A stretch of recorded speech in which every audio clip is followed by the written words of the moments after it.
बिस्मिल्लाहिर्रहमानिर्रहीम। अस्सलाम वालेकुम नाज़रीन, प्रोग्राम में आपको खुशामदीद कहते हैं।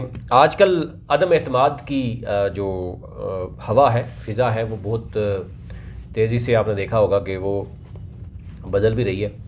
आए रोज़ कभी हुकूमत के इत्तेहादी जो है वो कुछ और कलान करते करते फिर यू टर्न ले लेते हैं। आज की सूरत हाल आपके सामने रखते हैं कि क्या सूरत हाल है। लेकिन अब की बार हम ये देख रहे हैं कि हुकूमत भी बहुत परेशान नज़र आ रही है। यानी वज़ीर-ए-आज़म भी उन्होंने अपने जलसे तेज़ कर दिए हैं। आए रोज़ कहीं ना कहीं हमें एक या दो उनके जो जलसे हैं, अब क्योंकि वो जलसे ही नज़र आ रहे हैं कि ज़ाहिर है हुकूमती वसाइल तो है, लेकिन आवाम को भी इकट्ठा किया जाता है और फिर उसमें जलसा किया जाता है ताकि बताया जा सके जनाब के हम भी कुछ करना चाह रहे हैं। फिर इसके साथ साथ वज़ीर-ए-आज़म ने कल बड़ा संगीन इल्ज़ामात लगाए सिंध हाउस में 20-20 करोड़ के देकर जो है वो ज़मीर ख़रीदे जा रहे हैं। और फिर इसी तरीके से बाकी अगर हम देखें तो शहबाज शरीफ ने जो कहा है कि PTI के बग़ैर 5 साल के लिए कौमी हुकूमत जो है ना वो उसकी तजवीज़ उन्होंने दी है कि जनाब ज़रूरी कानून साजी भी करनी है। फिर उन्होंने कहा जी कि 5 साल अगर तमाम कौमी हुकूमत होगी तो बहुत सी चीज़ें रिफ़ॉर्म लाए जाएंगे और उसके बाद फिर जो है वो देखा जाए। लेकिन इस वक्त आपने देखा होगा काफ लीग ने जो आपने देखा होगा कि आए रोज़ दो तीन किस्म के डायलॉग्स आपके सामने आते थे। एक तरफ हुकूमती जो वज़रा थे वो इस तरह की गुफ्तगू करते हैं, दूसरी तरफ से काफ लीग की गुफ्तगू होती थी। फिर इसी तरह MQM और जो बाप है उनकी तरफ से भी। लेकिन कल के बाद हमने देखा कि MQM ने और बाप ने ये कहना शुरू कर दिया कि काफ लीग का बयानिया मुस्तरद करते हैं, हमारा इनफरादी बयानिया है, हम अपना ख़ुद फ़ैसला करेंगे। तो ये और शेख रशीद का आज जो बयान आपने देखा होगा कल उन्होंने दिया, वो कह रहे हैं जी आज से यानी 17 मार्च से ऑनवर्ड जो है वो आपको नज़र आएगा कि जो इत्तेहादी हैं वो बाप हो या MQM हो या वो काफ लीग हो, वो आहिस्ता आहिस्ता करके हुकूमत की हमायत करेंगे। और दूसरा जो हमने देखा कि ये कहा जा रहा है कि 16 हुकूमती MNAs जो हैं वो गायब हैं, यानी वो उनसे रब्ते नहीं हो पा रहे PTI के। जिन जिन लोगों की ड्यूटी लगाई गई है कि KPK में तुमने संभालना है, पंजाब में तुमने संभालना है, सिंध में तुमने संभालना है, लेकिन उनसे संभाला नहीं जा रहा। वो कह रहे हैं जी हमारे से रब्ता ही नहीं कर रहे, नंबर ही उन्होंने बंद कर दिए और गायब हो गए। उनमें से अपोजिशन यानी परवेज़ इलाही ने भी कहा है कि 12 अपोजिशन के पास महफूज भी हैं। और उन्होंने एक और धमकी भी दी है, एक तरफ से काफ लीग ने धमकी दी है, दूसरी तरफ इमरान खान ने धमकी दी है। और परवेज़ इलाही कह रहे हैं जनाब कि इमरान खान ये कह रहे हैं कि मैं एक दफ़ा ये अदम एतमाद वाला मामला हल हो जाए फिर मैं उनको पूछ लूँगा, उनको देख लूँगा। और परवेज़ इलाही ने भी ये कहा कि हमने भी फिर जो धमकी उन्होंने दी है वो कह रहे हैं जनाब अगर आपको अपने MNAs ने ना दिए वोट तो फिर हम भी नहीं देंगे।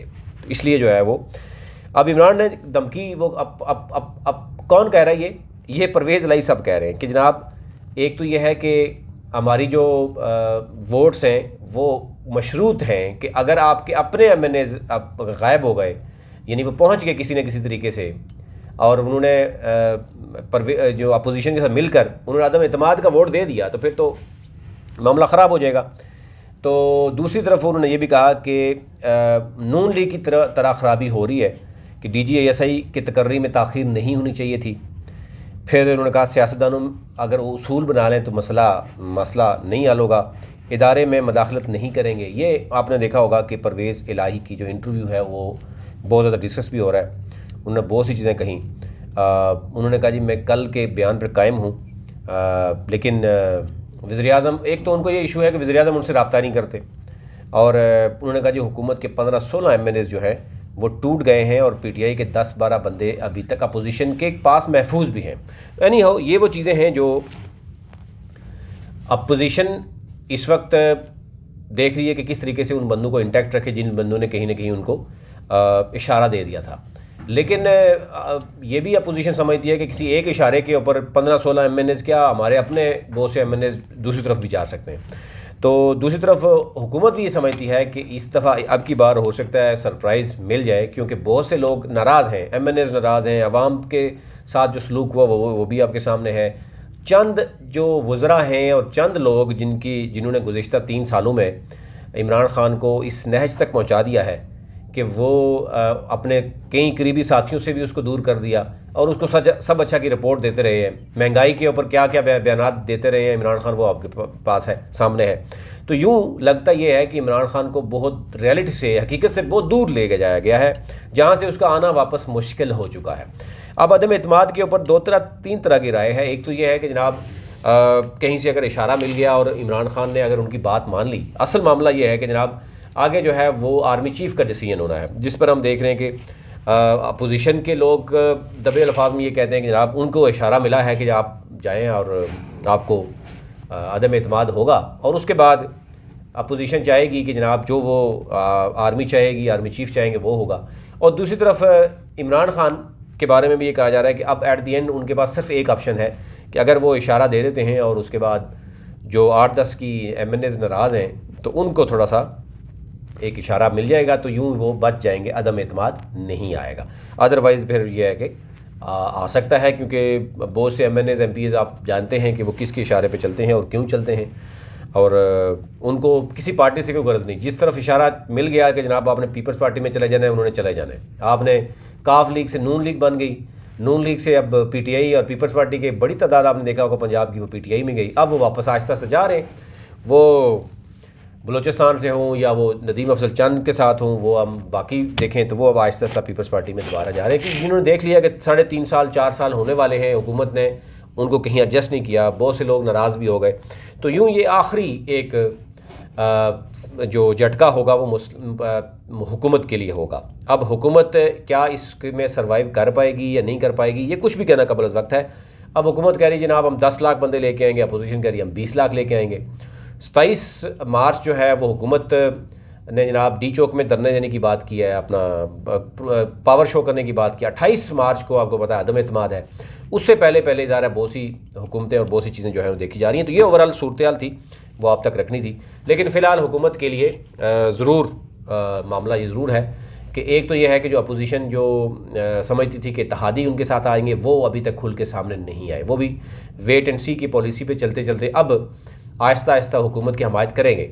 लेकिन वो हम मशरूत हमायत ये कर रहे हैं कि अगर आपके अपने MNAs अगर 8, 10, 12, 20, 15, 20 गायब हो गए तो फिर हम अगर वोट दे भी देते हैं या वोट नहीं भी देते सपोज, क्योंकि 172 तो अपोजिशन ने पूरे करने हैं, हुकूमत ने तो नहीं करने।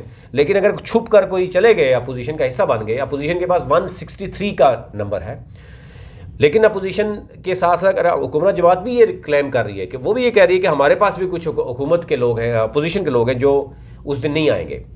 यही सूरत हाल जो है वो अपोजिशन की है कि वो चाहते हैं कि 12-15 बंदे उनके पास हैं, वो आएंगे। तो ये ज़ाहिर है कुछ भी कहना कबल अज़ वक्त होगा। अब देखना होगा कि कौन क्या पावर यूज़ करता है और अदम एतमाद कामयाब होती है या नाकाम होती है।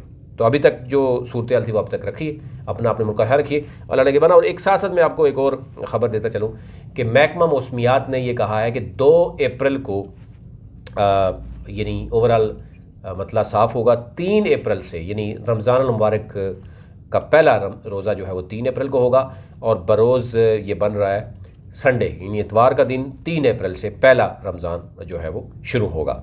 अब देखना ये होगा कि इसमें भी ज़ाहिर है ये महकमा मौसमियात का मामला है, 2 को होता है या 3 को होता है, रमज़ान भी शुरू हो रहा है। उससे पहले अदम एतमाद भी है, उससे पहले आपने देखा होगा जलसे जुलूस भी हैं, और अब गर्मी में भी आपने देखा होगा तेज़ी से शिद्दत आ रही है। और आज भी वज़ीर-ए-आज़म इमरान खान कन्वेंशन सेंटर में नौजवानों के साथ जो है वो ख़िताब करेंगे। इससे पहले वो सवात भी गए, मुख्तलिफ पंजाब के चक्कर लगाए, और आगे भी शेड्यूल बड़ा टफ रखा गया है। और ज़ाहिर हुकूमत ये समझ रही है कि ये हो सकता है कि आखिरी दौरे हों, उसके बाद सरप्राइज़ भी मिल सकता है। लेकिन अगर बच भी जाते हैं तो फिर भी टाइम कम है, इलेक्शन की ही तैयारी जो है वो जारी रहेगी। अभी तक ले इतना ही। अपने मुल्क का ख्याल रखिए। चैनल को ज़रूर सब्सक्राइब कीजिए ताकि हर नए आने वाली वीडियो आप तक पहुँच सके। बहुत शुक्रिया।